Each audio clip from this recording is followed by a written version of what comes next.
étudié et vu le l'importance.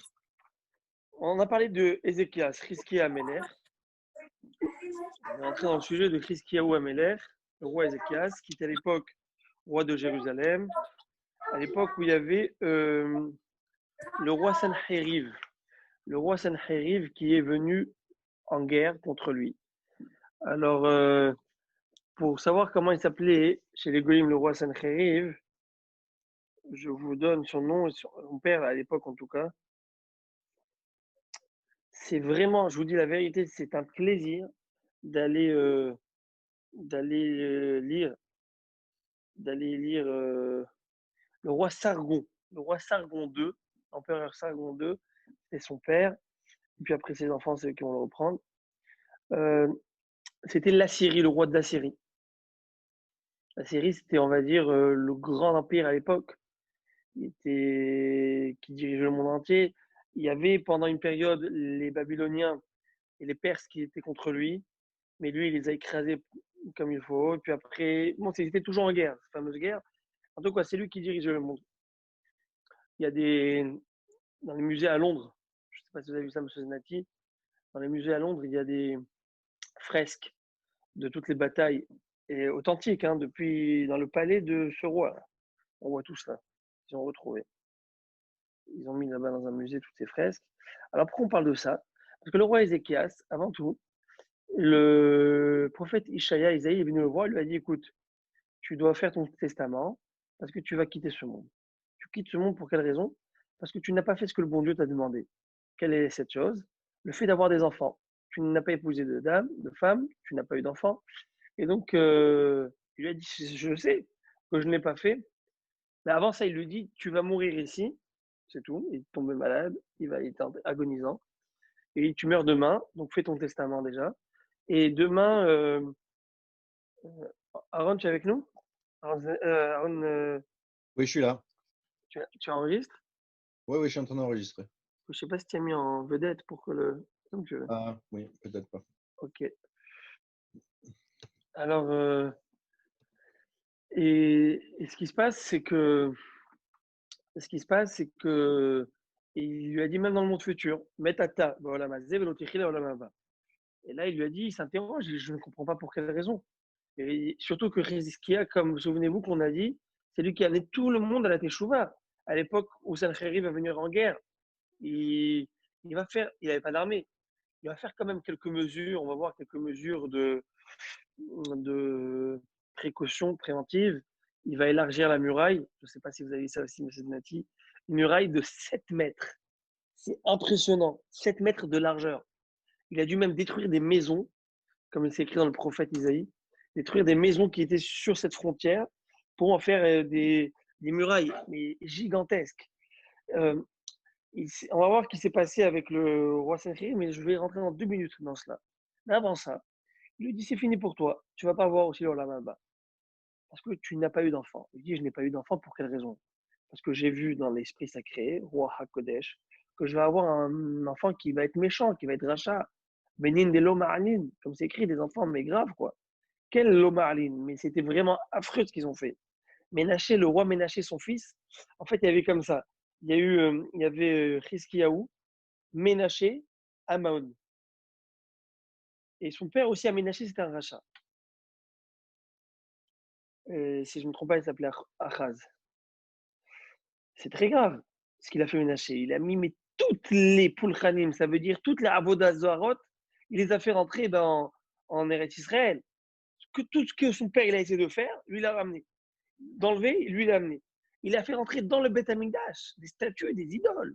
C'est très grave, mais toutes les idoles, il y avait beaucoup d'idoles. Il y avait la Asherah, il y avait Tzva Shamaim, c'est-à-dire tout ce qui est firmament, tout ce qui est astre, astrologie, chacun.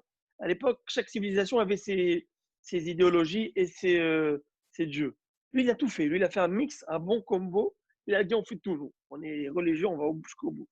C'est grave ce qu'il a fait, le gars. Il a fait des choses affreuses. Amon, son fils, pire, pareil. Il dit qu'est-ce que tu veux? Tu veux que j'ai des enfants comme ça? Mais ça va pas ou quoi? Puis il va y avoir des meurtres, il va y avoir des gens qui vont mourir, reste toi, il va y avoir des choses graves. Il lui dit ben c'est pas ton problème ça. toi, le bon Dieu t'a demandé d'avoir des enfants, tu dois le faire. Ce qui va se passer avec lui, c'est les calculs du bon Dieu. Et on l'avait dit le dernier cours que quand même c'est dur.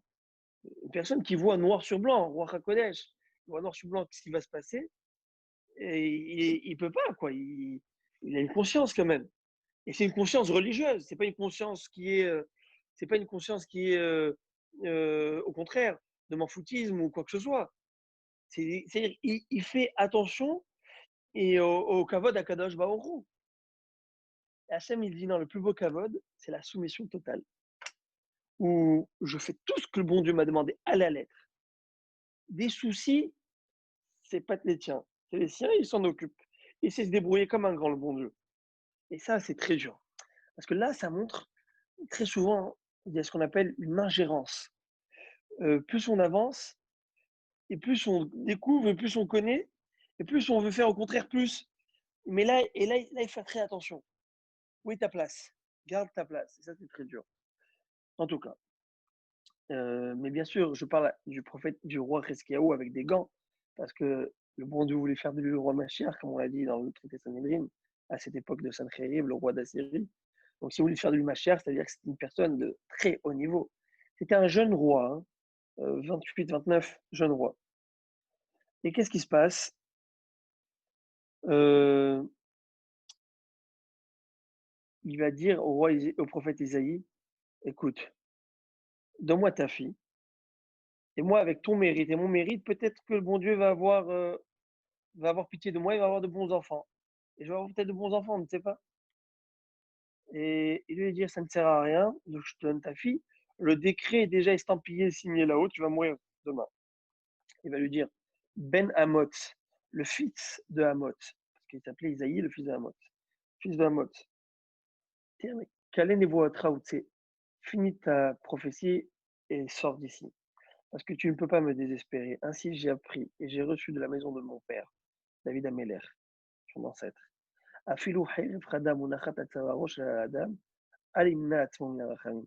si tu as un glaive tranchant, une épée, un sabre, et sur le cou d'une personne, il ne doit pas désespérer de la rachamim, de la pitié d'Akadosh Baruch Hu. Rabbi Marc, Baruch Abba, Besham Hashem. La vérité, quand Marc il vient ici, c'est une grande mission de Nefesh, je tiens à le dire. Et il me comprend. Il me comprend très très bien. Il fait vraiment abnégation de soi.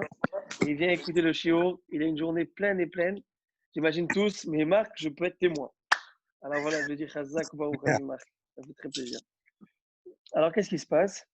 Il va lui dire, moi je crois en Dieu. Et comme il est écrit dans le verset de Job, même durant la mort, ne désespère pas du bon Dieu.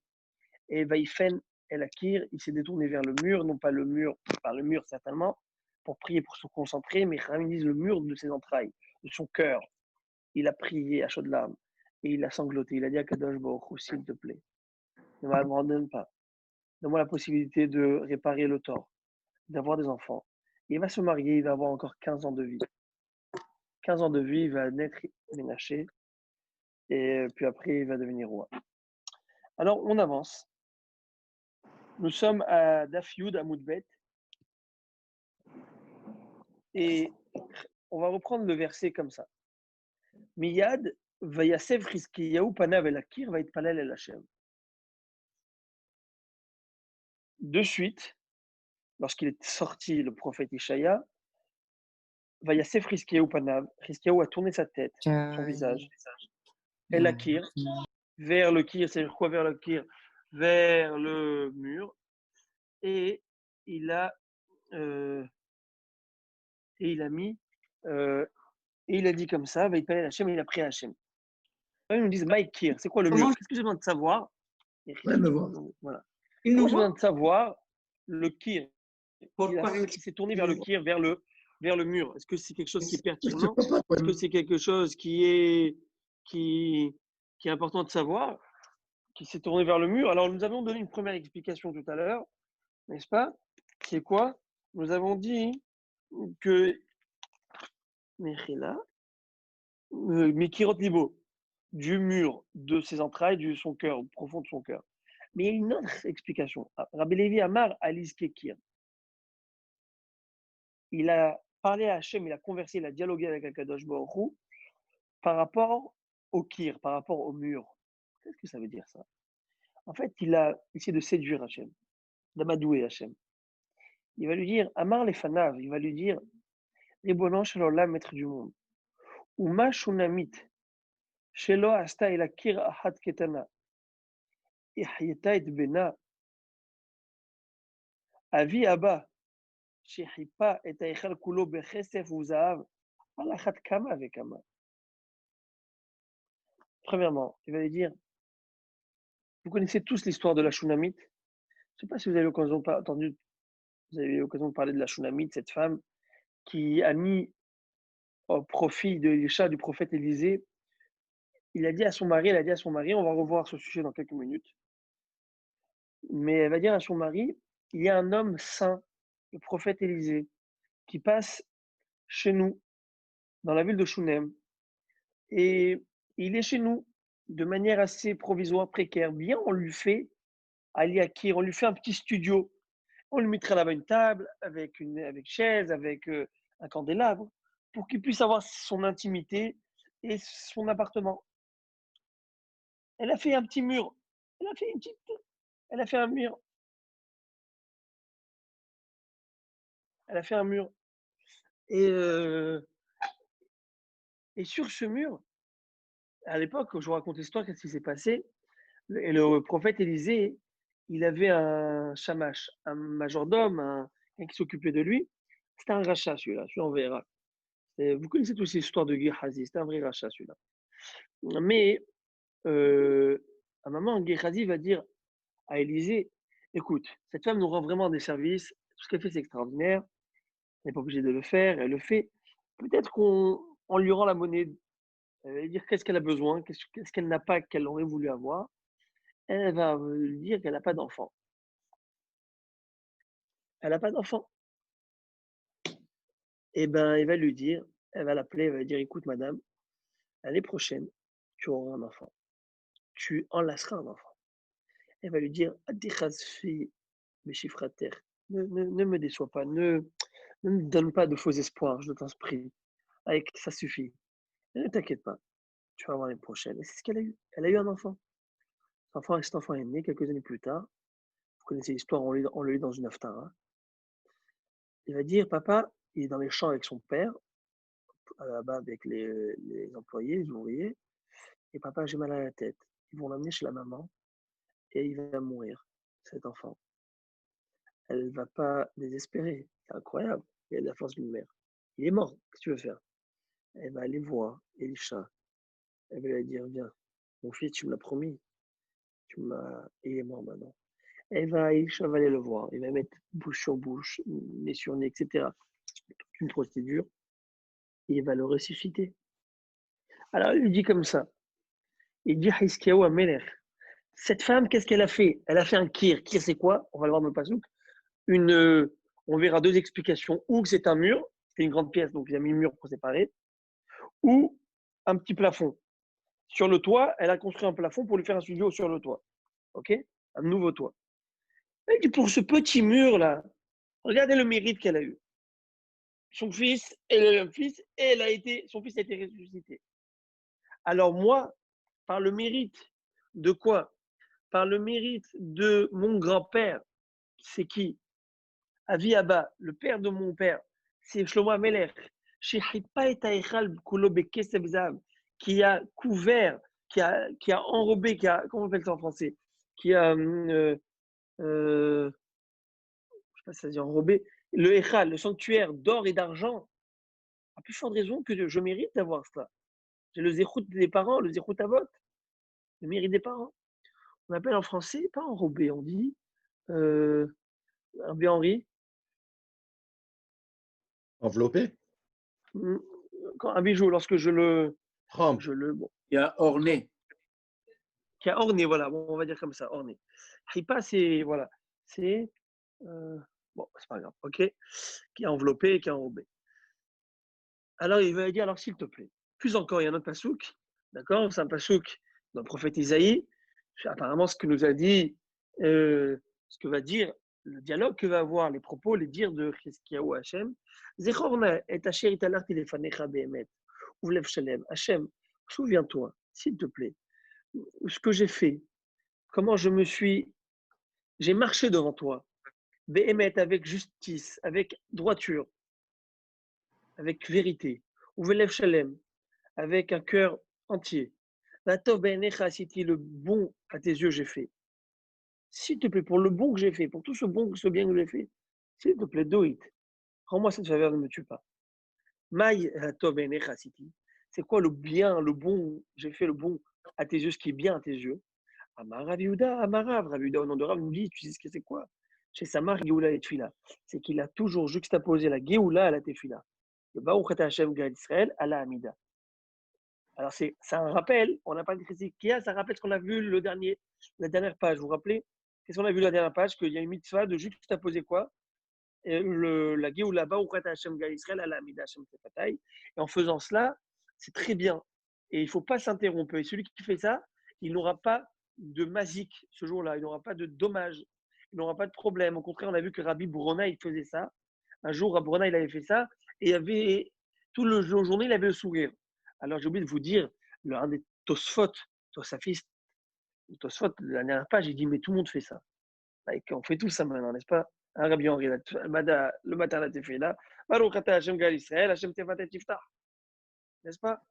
Alors, on fait tout, c'est quoi la grandeur de Hitzki? Il dit, moi, j'ai fait le bon à tes yeux. J'ai fait le bon à tes yeux. Mais on fait tout ça. Réponse. Il faisait comme les Vatikines. C'est quoi les Vatikines? Ça, elles sont rares. C'est qu'ils se levaient juste avant, à l'aube. Et entre l'aube et le lever du soleil, juste avant le lever du soleil, il faut initier le schéma Baruch Ata Hashem Gal Israël, le lever du soleil à la seconde même. Et là, au soleil, à la lumière, il faisait la Hamida. Première minute, à la première seconde, il priait à Kadosh Baruch Hu. Ça, c'est dur. Ça, c'est dur, comme on a dit, de faire ce qu'on appelle dans le net, Tahama ou le lever du soleil. Il y a plusieurs minyanim à côté de lui qui font honnête aujourd'hui, il faut le savoir. En tout cas, je crois Bet Rambam. Sur ce, vous allez me dire, il explique, les Mefarshim expliquent, je crois, le Maharsha, il dit, c'est quoi à Tov? Pourquoi considérer Tov, le bon à tes yeux, j'ai fait? Et qu'est-ce que les Chachamim nous ont expliqué ici dans la Gemara? C'est que j'ai juxtaposé la Gal Israël à l'Armida, et je viens de vous expliquer, selon l'explication de Tosfot, c'est quoi? C'est au lever du soleil, à la lueur du soleil. Là, j'ai fait l'Armida en juxtaposant par rapport à ça, et c'est ça qu'il appelait le bien à tes yeux. Pourquoi considérer ça le bien? Alors peut-être, souvenez-vous, la première fois que la Torah elle parle de bien, c'est quand? Allez, s'il vous plaît, messieurs. À la création du monde. La création. À la création du monde, mais à quel élément de la création du monde? Le troisième jour. À quel élément? Kitov. Il a dit Kitov. Quand est-ce que Bon Dieu a dit Kitov? Il a dit Dieu il a créé le or. Shem Kitov. Vayar Elohim Kitov. Dès que Dieu a créé la lumière, sur ça il a dit Tov. Voilà. Alors c'est exactement ce même terme qu'il a choisi Chizkiyahu. Ézéchias, selon l'explication. Et le bien qui est à tes yeux, qui est clair, qui illumine le monde. Le Tov, sur ça, tu as dit Tov, c'est quoi la lumière? Et le soleil qui illumine le monde. J'ai fait comme tu l'as demandé à Kadosh Baruch Hu, s'il te plaît. Vous savez ce que c'est de se lever tous les jours, tous les matins, à l'aube, et faire attention que la première chose que tu fais, c'est la tefila. Mais c'est pas shoot, c'est pas simple. Et il est tout jeune, lui. Encore, plus tu es âgé, plus tu préfères te lever tôt. Mais là, il était jeune, 25, 20, 30, 35. Quel âge il avait? Alors, et tous les matins à Kadosh Baruch Hu, j'ai fait. Vous savez, j'ai presque envie de dire, si vous permettez,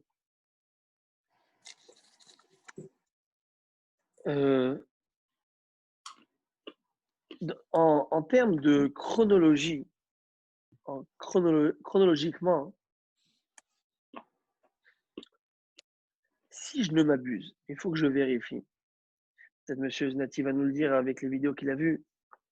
C'est que je vous ai dit que le roi Ézéchias a eu une guerre avec le roi Senchériv. Il y a eu, pas une guerre parce qu'en fin de compte, il ne s'est pas battu, mais il y a eu donc cette altercation, cette interaction. Et je vous ai dit aussi qu'il était malade, est tombé malade, agonisant, et parce qu'il n'a pas eu d'enfant. Et dans quelle période ça s'est passé cela? Je pense que ça s'est passé, la maladie est venue après la rencontre avec le roi de Senchériv. Je crois qu'il y a il y a d'abord eu la bataille avec Sancheriv, puis après, il y a eu cette maladie. J'en suis pas sûr à 100%. Mais quoi qu'il se passe, je veux mettre un point en relief. C'est quoi le point? C'est que moi, si j'étais roi d'Israël, et que maintenant je demande à Kadosh Baruch Hu de me favoriser, d'ouvrir une porte, j'aurais choisi les plus grands actes de bravoure, les plus grandes choses que j'ai pu faire dans ma vie, n'est-ce pas? Des choses extraordinaires, exceptionnelles. En tant que roi d'Israël, j'imagine que tous les jours, il a eu des faveurs, des grâces à faire, à donner, ou je ne sais, moi, diriger tout ce peuple. C'est pas simple. C'est tout une responsabilité. Il a dû faire des choses extraordinaires dans sa vie. Peut-être, si je ne me trompe pas, s'il a enseigné la Torah à tout le Ham Israël comme à l'époque de Sancheriv, comme je vous l'ai dit, et si c'était avant, il faut que je vérifie, mais si c'était avant, il aurait pu même dire, bon Dieu, j'ai amené tout le monde à la Teshuvah. C'est-à-dire, c'est pas ce qu'il choisit. Selon ce qu'on vient de dire, Atov Beinecha, c'était le bien à tes yeux, j'ai fait. Deux explications. Première explication, il a fait un plaidoyer. Le plaidoyer, c'est quoi? C'est que le bon Dieu, mon grand-père, il a enveloppé le Beth Amikdash d'or et d'argent pour ton honneur, alors que celle-là, elle a fait qu'un petit mur. Regarde ce que tu lui as fait, tu dois me le faire. Et autre explication, Tov, c'est quoi Tov? Le bon. Et que j'ai fait à tes yeux, c'est que je me suis levé à la prière tôt le matin et que j'ai fait Vatikin, j'ai fait à l'heure du net, etc. Est-ce que c'est extraordinaire? Ce Minciotti, je vous pose la question à vous parce que je sais que votre beau-père, il se lève tous les matins, monsieur Dayan, tous les matins, il va net, n'est-ce pas? Alors, est-ce que quoi? C'est extraordinaire? C'est pas mal.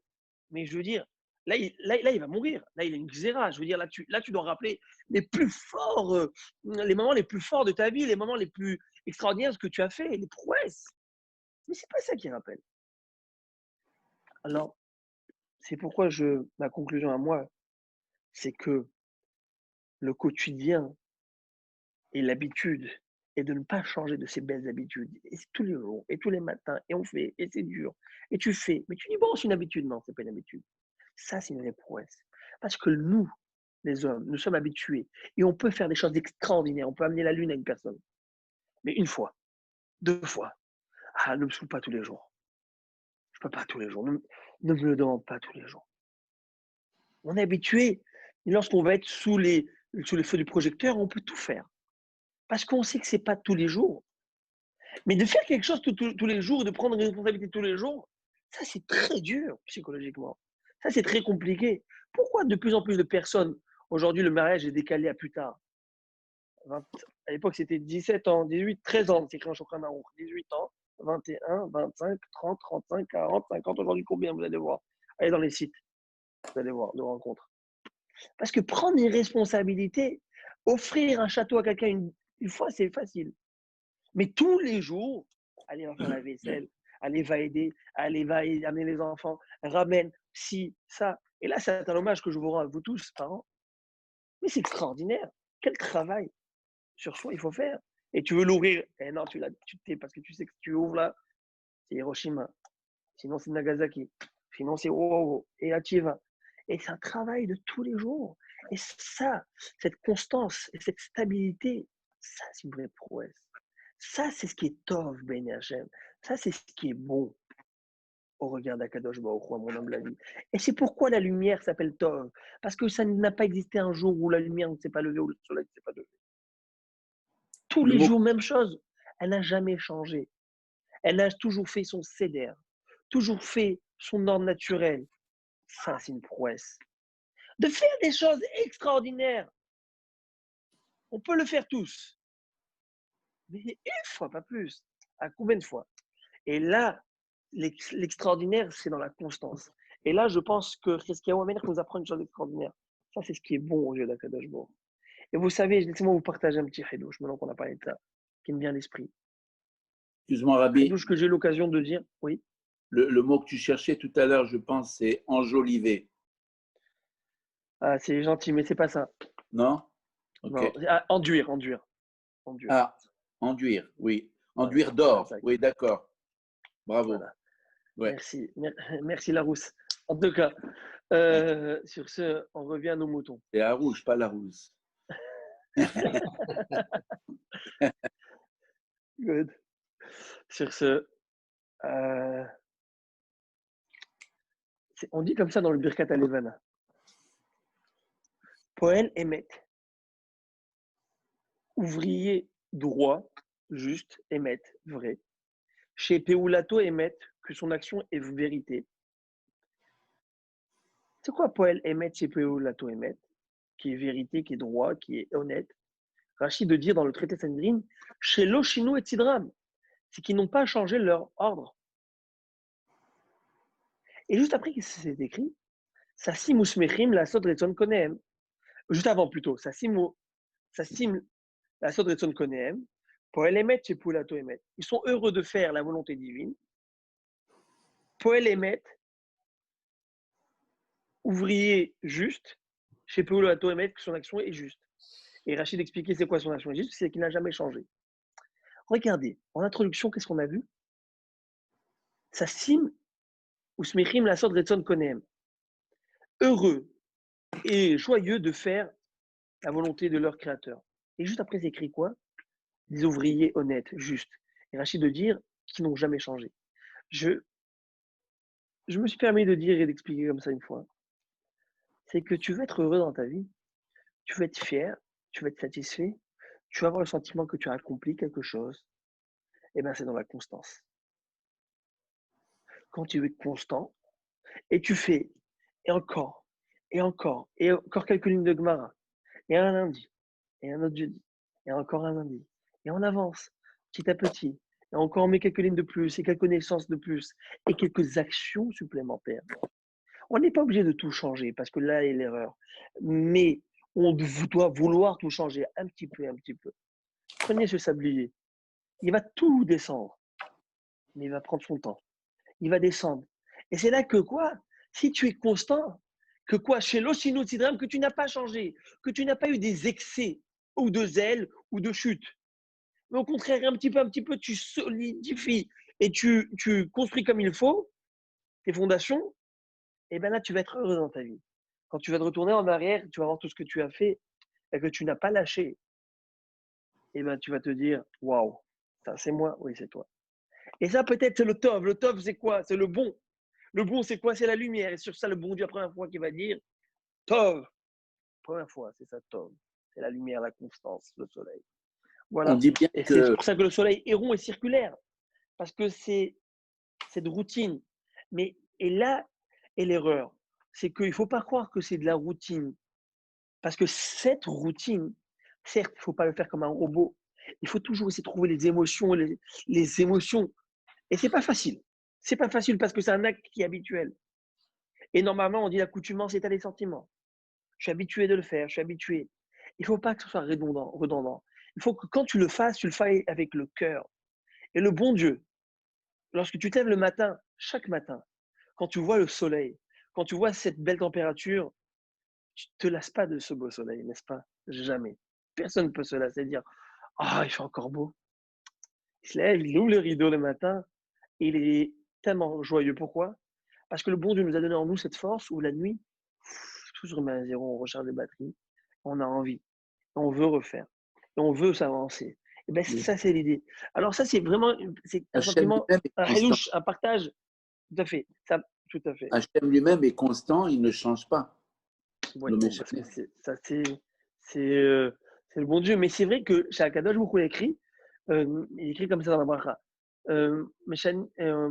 Chapitre Vorom arrive à Ravim, Bechorma Poter Sharim Ilvuna, Meshane, Meshané. Meshane Takochavim, Msader Takochavim.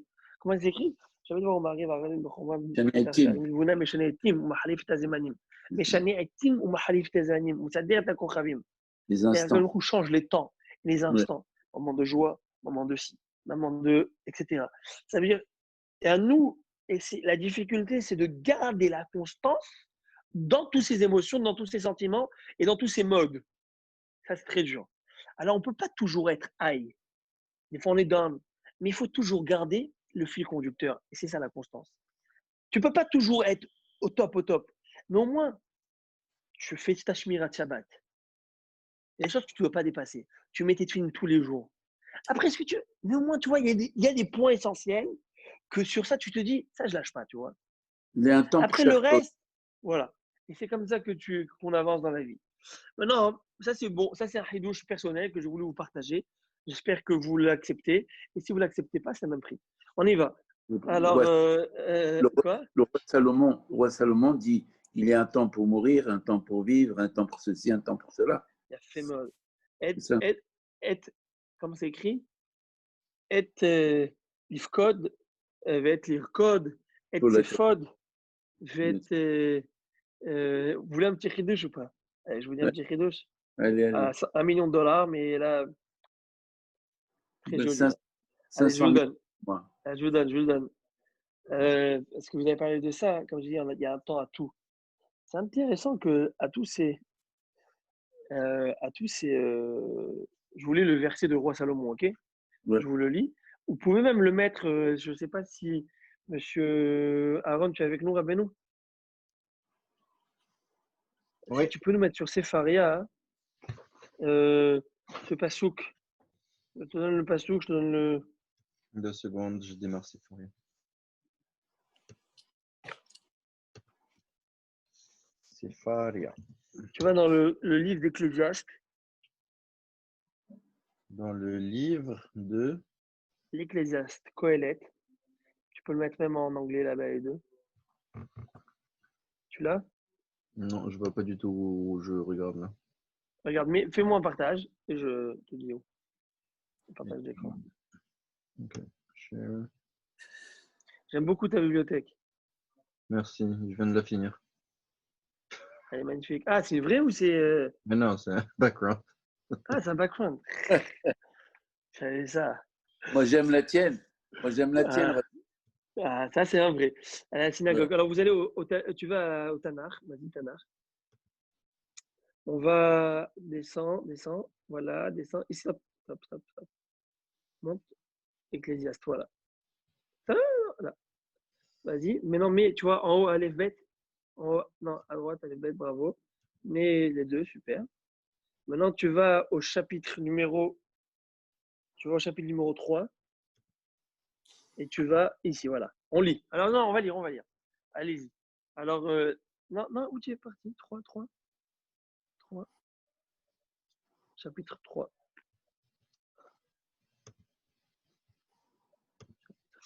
Super. La kol zman ve'et, l'école hefetz tachat hashamayim. Traduction. Il y a un temps à toute chose, un temps à toute expérience sous le ciel. Et la ledet, ve'et la mout. A time for being born and a time for dying. Dites-moi si je dis bien. A time for planting and a time for, etc. L'accord natura. Et la rogue, ve'et les rapports, et les frottes, ve'et les notes. Un temps pour mourir, un temps pour vivre. Pour guérir, un temps pour tuer, un temps pour guérir, un temps pour construire, un temps pour détruire. Et l'ifkot, vet l'isrot. L'isrok, ça veut dire quoi? Stop, non. Ça veut dire quoi? Reste là, voilà, ne bouge pas. Ça veut dire quoi? Oui, très vite. Et l'ifkot, le 4e verset. C'est Je vous en prie, c'est si tu es pour capable de le traduire. rassembler. Pour Non, et rassembler. l'ifkot. L'ifkot. Tu peux me dire. Pour tuer. Non, l'ifkot, boré. Non, l'ifkot, c'est délivré, non?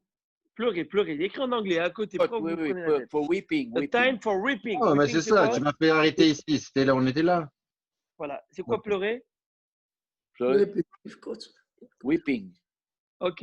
Ve'et l'isrok. Et au contraire, il y a un time for laughing. Ok. Pour rire. Pour rire.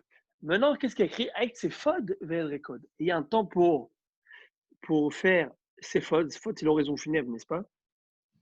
Pour, Oui. Pour être en deuil. Wailing. Voilà. wailing. Ve'el rekod et un temps pour danser. Maintenant, je vous pose une question, messieurs. Regardez les 3 derniers versets. Les 3 derniers versets, il va nous les mettre, Rabbi Aaron. Là.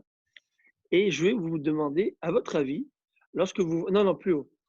Lorsque vous lisez les 2 derniers versets ou les 3 derniers, celui qu'on s'est arrêté, à votre avis, est-ce que vous remarquez une anomalie dans ce dernier verset qu'on vient de lire, le 4e verset? A a time for planting, a time for uprooting, Lequel, le quatrième là? a time for slaying, Bah, a time on dit a que lu tu veux 2, dire. 3, 4. On a lu 2, 3, tearing 4. Il y a down, les a time chiffres. for building up, a time for weeping, a time for laughing, a time for Alors, lisez-le en hébreu. Vous allez voir la time différence for en hébreu. Allez, la différence. Je laisse les. Donc, c'est ces trois-là, n'est-ce pas? 2, 3, 4. Voilà, 2, 3, 4. Regardez, et la ledet, et la mout, et la taat, et la accord, et la harog, et l'irpo, et l'ifrot, et l'ivnot, et l'ivkot, et l'isrok, et c'est faux de vericode. Vous voyez pas qu'il y a une petite différence dans ce dernier verset? Allez, je vous aide. Il y a l'infinitif. Vous savez ce que c'est l'infinitif? D'accord? En français, l'infinitif, c'est tout un verbe, c'est tout verbe qui n'est pas conjugué, n'est-ce pas? Hein? Oui, c'est un Là verbe. aussi, comment on dit un infinitif en français, en hébreu? On met le lamed. Alors, comment on dit écrire? L'irtov. Comment on dit pleurer? L'ifkot. Comment on dit tuer? La harog. N'est-ce pas? Ok, Ouais. toujours il y a le lamed. L'ishmor, la asot. Et vous remarquez que partout il y a ça. Mais il y a deux termes, à deux événements où il parle de espède et de danse, d'oraison funèbre, de mort à ce moment-là, d'oraison funèbre. Il dit pas le lamed, il dit pas et lisfod, vet lirkod. Vous avez remarqué? Il dit et sefod, vet rikod. David Shlomo Amelech a supprimé le lamed et le dans ces deux cas. Regardez Pourtant, en haut, il le met partout le lamed. Je ne sais pas si j'ai accès. Je ne sais pas si Rabbi, comment il s'appelle, Rabbi ou Rabbi Aaron, je ne sais pas si je peux toucher ton écran et faire un petit. Je ne sais pas si je peux. Et où tu veux que j'aille? Ouais, non, je veux juste mettre les lamed, encercler les lamed là. Je ne sais pas si je peux avoir le stylo. Non, c'est pas grave. Vous voyez le lamed? Voilà, il y a un lamed. Partout, il y a un autre lamed. Et vous voyez qu'en bas, il n'y a pas de lamed. Est-ce que vous l'avez remarqué?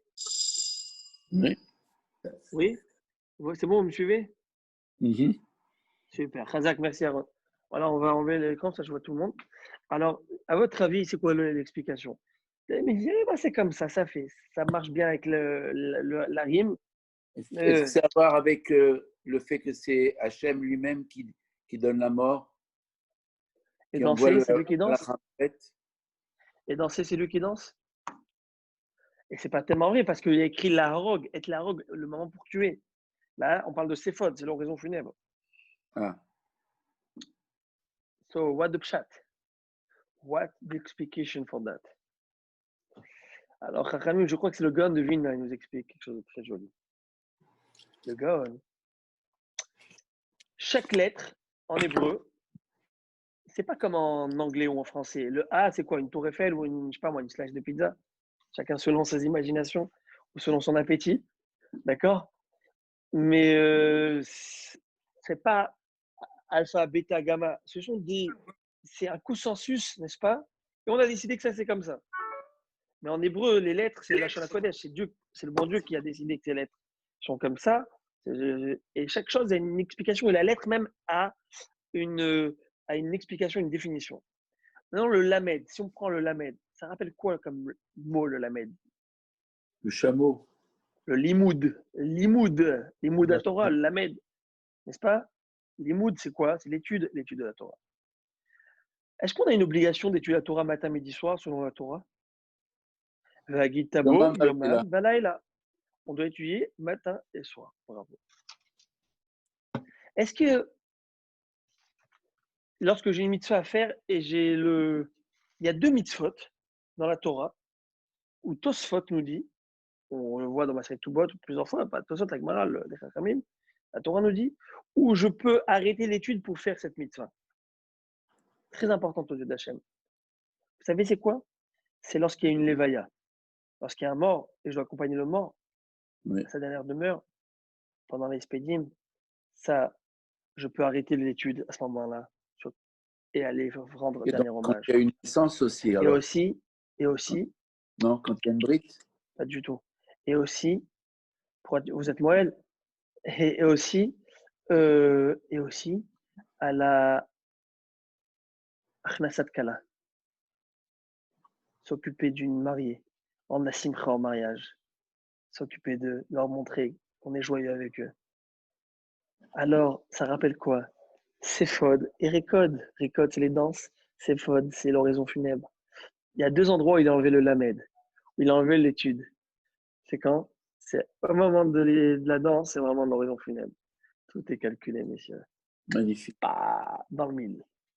Ça, C'est c'était un incroyable. million J'ai de la dollars. chair de poule parce que quand je Ouais. vois qu'il n'y a rien, il n'y a rien, il n'y a rien. Sans, il n'y a rien, il n'y a rien. Même une fois, j'ai eu l'occasion de vous faire, je vous ai rappelé quand je vous ai parlé de pi, le chiffre pi, 3, 14, etc. Je te rappelle Rabbi Aaron, quand je vous ai montré où c'est écrit dans le. Parce qu'en fait, c'est pas 3, 14, c'est 3, 14, etc. Et nous, on a arrondi à 3, n'est-ce pas? Mais il y a toute une corrélation et c'est écrit 3, dans 14, le livre. 16. Ouais. Ouais. Et c'est écrit dans le livre de Mélachim des rois que le roi Salomon, il a fait un bassin qui faisait 10 amotes de diamètre et 30 de périmètre.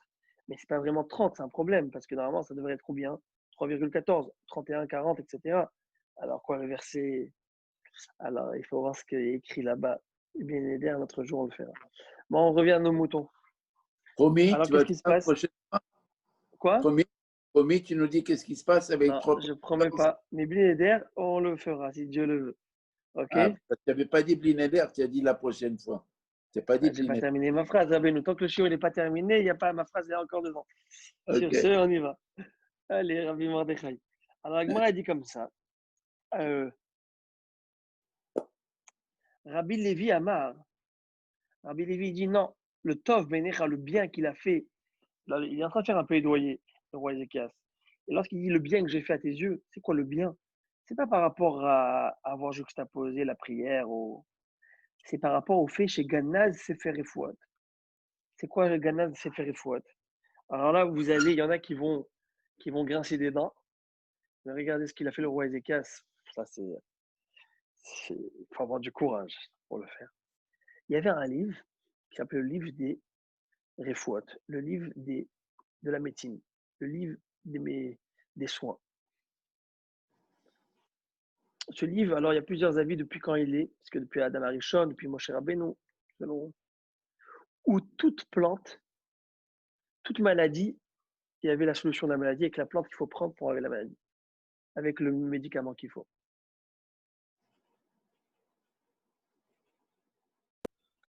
Excusez-moi, quand vous dites il a fait un livre, est-ce qu'à l'époque, Pas il a fait. Il y avait un livre, et lui, ce qu'il a fait, mais comment le livre n'existait pas à l'époque? c'est-à-dire quoi, les parchemins n'existaient pas? Ah, en parchemin, les C'est écrits. ça, les écrits, les écrits. Non, Ok, quand je dis livre, bon, ok. vous comprenez, c'est selon, c'est sûr que que l'imprimerie est venue plus tard, mais j'ai les parchemins de l'époque et les écrits et les rouleaux. Alors, Ok, excusez-moi. pas de souci. Et il y avait tout écrit dedans, tout écrit. C'est-à-dire, le gars, allez, nous, il a un cancer, il va prendre là-bas, il va ouvrir, il va trouver le. C'est un truc de fou. Vous imaginez ça?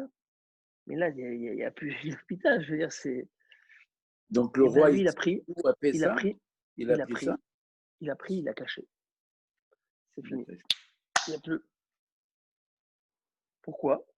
Parce que les gens ne oubliaient qu'il y avait un bon Dieu, qu'il faut demander à Hachem, tu m'as envoyé ça, il faut peut-être que tu le remets en question. Hachem, s'il te plaît, envoie-moi la fois chez les mains. C'est-à-dire que le bon Dieu, il a disparu pour vous? Vous l'avez oublié? Mais c'est qui a dit que cette plante médicinale, elle va avoir cet agent actif qui va faire ça et ça et ça? C'est-à-dire que vous avez oublié le bon Dieu, vous êtes arrêté à cela, et bien c'est fini. Et ça, c'est extraordinaire. C'est un courage, c'est une responsabilité. Il dit Hachem, j'ai fait ça pour quoi? Pour relier le monde, l'homme à toi. Sans ça, il t'oublie. Parce que c'est quoi qui pousse la personne, on va dire, au maximum? Une personne, c'est quoi son maximum où il est acculé? Où il se retourne, où il se remet à Dieu? C'est la santé. C'est-à-dire jusqu'à la santé, encore il peut trouver des échappatoires. Au moment où le médecin il lève les mains et dit je ne peux plus rien faire, eh ben, à qui on se remet? Au bon Dieu. Ben là, on ne se remettrait plus au bon Dieu. Donc il dit Hachem, j'ai fait ce tov. J'ai pris ça, j'ai fait ça pour le bien, pour le Ham Israël, pour qu'il demande à Hamim Hachem. Pour cela, s'il te plaît, guéris-moi. Et j'allais oser dire, C'est sûr qu'après, quand le moment venait, eh ben, le bon Dieu, il enlevait l'âme de la personne, que tu veux ou non, je veux dire. Mais il ne faut pas oublier qu'il y a un côté ordre naturel, la maladie. Une personne qui ne se soigne pas, eh ben, ok. De quoi était-il malade? Alors, c'est ça, ce que je suis en train de dire, ce que je veux essayer de dire, La c'est lèpre, je qu'il va, crois, non? il va aller plus loin.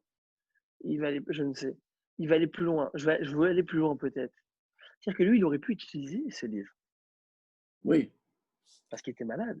Mais il ne le fait pas. Il ne le fait pas. Dans le sens où c'est dans le sens où je suis l'exemple que je demande à Hamim. Je demande pitié à Hachem. J'ai fait et ce que je prêche, je le fais. Et je te demande pitié, je peux aller me guérir. Maintenant, je demande ta pitié. J'invoque et je demande. Ça, c'est ce que j'aurais voulu rajouter. Tanou Rabbanan, nos sages nous enseignent. On y va, Rabotai.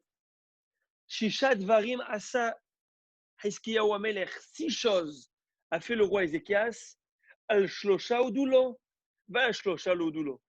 Sur 3 choses, les Chachamim lui ont reconnu que c'était une bonne chose. Va al Shlosha Odulo. Et sur 3 choses, ils n'étaient pas d'accord, les sages n'étaient pas d'accord sur ces actions. Al Shlosha Odulo. Sur 3 actions qu'il a fait, les Chachamim l'ont confirmé et ont accepté, acquitté, au contraire. C'est quoi Gana Sefer Refuot Veodulo. Il a caché le livre de la Refoua et il a mis en voilà. En Kitat harem. Nehash Anechoshesh Veodulo.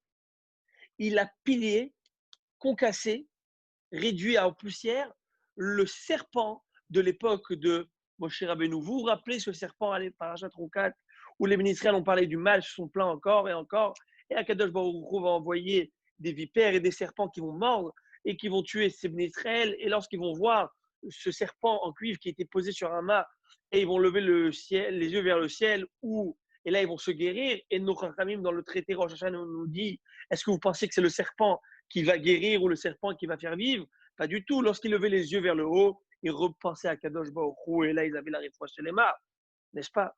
Et ils avaient gardé. Ils avaient gardé ça, mais ils en ont fait même un Dieu. Ils en ont fait tout un. Eh bien, il l'a détruit. Il n'y a plus de tout ça.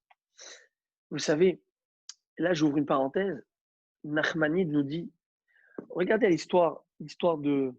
Regardez l'homme, la faiblesse de l'homme, c'est extraordinaire. C'est vraiment, vraiment, vraiment, c'est. Je pense que la psychologie humaine, si une personne devrait faire un travail, s'il y avait, à part la Torah, s'il y avait une autre science que j'aurais voulu me mettre, c'est la psychologie humaine. L'homme est fort quand même. L'homme, il sait qu'il y a le bon Dieu qui dirige tout. Il sait tout cela. En background, il a tout cela. Mais il oublie. Je ne sais pas comment on peut oublier ça. Et nous-mêmes, on fait, moi en premier, quand on fait des fautes. On fait tous des fautes. Celui qui me dit qu'il ne fait pas de fautes, je ne sais pas, il rêve. On fait tous nos erreurs. Chacun à son niveau. Et on sait que ce n'est pas bien quand on le fait. Mais si on avait ça à nos yeux, à ce moment-là, comme si tu disais Kippour. Ah, tiens, Kippour. Pourquoi Kippour, tu ne le fais pas? Parce qu'à Kippour, tu mets ce background au first plan. Tu mets au premier plan. Alors pourquoi je La parle de ça? psychologie a remplacé la Torah. Non, Baruch Hashem, je veux dire, dans la Torah, il y a tout. Mais s'il n'y avait pas, je dis, dans la Torah, il y a tout. Toutes les Parce séances que la sont dedans. psychologie, c'est l'étude de l'âme Bien aussi. sûr, exactement, c'est l'étude de l'âme. À Forba, va, Forba, des Koulaba. Tu retournes à la Torah, tu trouveras tout dans la C'est ça, Torah. tout Et est dans la Torah. maintenant, et regardez pourquoi je vous dis ça. Parce que le Rambam Nachmanide, il nous explique à l'époque l'histoire de ce serpent. Il dit, regardez comment, normalement, ce n'était pas bien de faire ça, de prendre un mât et mettre un serpent. Il explique. Maintenant, Nachmanide, c'est l'époque médiévale. Hein. Donc, on remonte à belle lurette. Et la médecine n'était pas si développée, mais quand même, Ramban était assez avancé. Il va dire comme ça.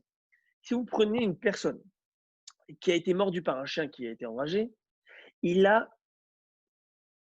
certes, il est malade, mais pendant sa convalescence, il ne faut pas que cet homme voie du tout de chien.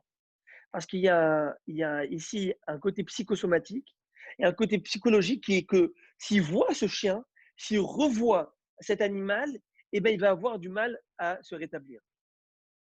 Et il va dire, si tu prends son sésel, plutôt son sésel, son pipi, tu le prends et tu le mets entre deux verres, le microscope, hein, dans du verre, tu pourras voir dans ce sésel comme des formes de petits chiots, tellement il a été touché dans son âme par la peur, par le traumatisme. Et si tu enlèves et tu remets tout dans une bouteille, tu vas plus le voir. Mais si tu les sépares et tu attends que ça décante, et si tu vas revoir, il dit ça, je sais pas, aujourd'hui je verrai ça en tout cas. Et il te dit donc quoi? Que qu'est-ce qui se passe? C'est que qu'est-ce qui se passe? C'est que au contraire, on aurait dû faire que ces hommes ne voient pas de serpent. Mais non, c'est en voyant un serpent qu'ils vont se guérir. Pour nous dire quoi? Comme la Gemara nous dit avec Rabbi Hanina ben Dossa. À l'époque de Rabbi Hanina ben Dossa, il y avait là-bas où il habitait un anaconda, un serpent. Oh, oh. Tout celui qui passe à côté de la tanière, crête pour lui. Crête, il est mort. Rabbi Hanina a dit montrez-moi si vous la tanière, je vous en prie. Ils lui ont montré là-bas une fosse de loin. Il a mis son pied dedans. Il s'est fait mordre. Il a été blessé. Enfin, il a été mordu. Et là, il est entré dans la fosse, il a pris ce immense serpent sur ses épaules. Le serpent était mort. On disait cette fameuse phrase, malheur à celui qui rencontre le serpent. Et malheur à ce serpent qui a rencontré Rabbi Hanina ben Dossa. Il est parti avec Shko Bet Knesset. Il leur a dit, En anachash memit, et la chet memit. Ce n'est pas le serpent qui tue, C'est le c'est la chet. faute. Ouais. C'est la faute qui tue. Ça veut dire que la Torah veut nous apprendre une chose. C'est qui te guérit? Tu crois vraiment que c'est le serpent? Regarde le serpent. Alors que normalement, selon la nature des choses, tu ne devrais pas guérir parce qu'au contraire, tu es traumatisé. Et bien, le bon Dieu dit, je te guéris parce que c'est moi qui te guéris. Et ils n'ont rien compris. Les médecins, ils ont fait ce qu'on appelle le caducée du médecin. Ils ont pris le serpent avec le bâton, ils en ont fait tout un. Rabbi Yochanan. Symbole de la médecine. C'est ce que vous nous avez envoyé, je crois, monsieur Znati, sur le. Oui, exactement. Voilà. Tout à fait, le caducée, en tout cas. Alors quoi? Alors la beauté qu'on apprend d'ici une chose, que c'est un Kadosh Baruch Hu qui guérit. Et donc il a pillé, il a enlevé tout ça. Pourquoi? Parce que l'homme, il s'accroche à des balivernes. Il s'accroche à des ch'touillottes. Alors Chizkiyahu Amelech, il a dit, je supprime cela. On l'a gardé pour au contraire montrer le miracle et remercier le bon Dieu, mais c'est devenu quoi? C'est devenu objet même objet guérisseur. Mais ça va pas ou quoi? Et bien on l'enlève. Et ça, c'est incroyable. Regardez comment de génération en génération on peut perdre de quelque chose qui est, en tout cas, voilà. Est-ce qu'on sait qui a écrit... Et dernière chose. Est-ce qu'on sait qui a écrit ce livre? Alors, on a plusieurs avis. Est-ce que c'est Adam? Est-ce que c'est Moshe? Il y a plusieurs avis. On y va. Moi, si je le trouve, on fait comment il s'appelle? Pas Moderna pharmaceutique, comment ça s'appelle? On va trouver pour le Corona là-bas. Sur ce, dernière chose, où les Chachamim étaient d'accord avec ce qu'a fait Rabbi avec Chizkiyahu Amelech, Gerar Atzmot Aviv Amita Shel Havalim Veodulo. Il a transporté les os de son père sur les ossements, c'est lorsqu'il est mort, et il les a mis sur un lit en corde. Vous savez, c'était les lits de l'époque, des morceaux de bois et des cordes. Mais ça, c'était pas ce qu'on faisait à un roi. Avec un roi, qu'est-ce qu'on fait habituellement? On le met en or, en argent, tout un truc somptueux, et on l'a amené à sa dernière demeure de cette manière. Mais non, il l'a mis sur un lit comme ça, et c'est comme ça qu'il a rendu dernier hommage. Pourquoi? Parce que son père, il a fait la Avodazara, son père était un roi qui faisait la Averot, qui a fait faire de la Averot. Et il a dit, pour moi, lui faire une capara, il ne mérite pas. Qu'est-ce que tu veux? Et Rabbi, ils ont dit, bravo, tu as bien fait, pour montrer une chose, que devant Dieu, on est tous égaux. Pas parce que tu as un rang social qui est mieux, alors il y a de la favoritisme, et même si tu as fait n'importe quoi toute ta vie, c'est bon. Ça ne marche pas, ça. Ça ne marche pas. Un jour ou l'autre, tu paieras. Comme disait Rabben Chitrit, un jour ou l'autre, tu paieras. C'est comme les impôts, sauf avec indemnité ou sans indemnité. Mais tu paieras. Et là, il a payé.